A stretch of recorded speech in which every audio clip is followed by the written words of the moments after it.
வணக்கம். ஆகாஷ்வாணி புதுச்சேரி செய்தி சுருக்கம் வாசிப்பவர் கிருஷ்ணமூர்த்தி ராமசுப்பிரமணியன். குடியேற்றம் மற்றும் வெளிநாட்டினர் மசோதா 2025க்கு குடியரசுத் தலைவர் திருமதி திரௌபதி முர்மு ஒப்புதல் அளித்துள்ளார்.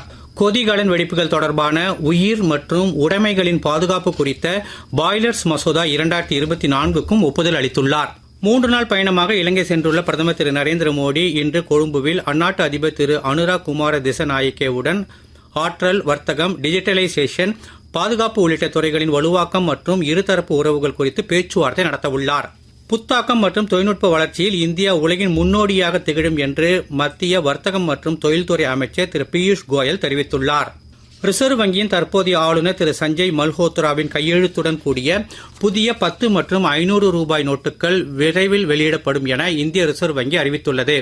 தமிழ்நாடு மற்றும் புதுச்சேரி காரைக்கால் பகுதிகளின் மேல் வளிமண்டல கீழடுக்கு சுழற்சி நிலவுவதால் இன்றும் நாளையும் புதுச்சேரி காரைக்கால் பகுதிகளின் ஒரு சில இடங்களில் மிதமான மழை பெய்யக்கூடும் என்று சென்னை வானிலை ஆய்வு மையம் அறிவித்துள்ளது.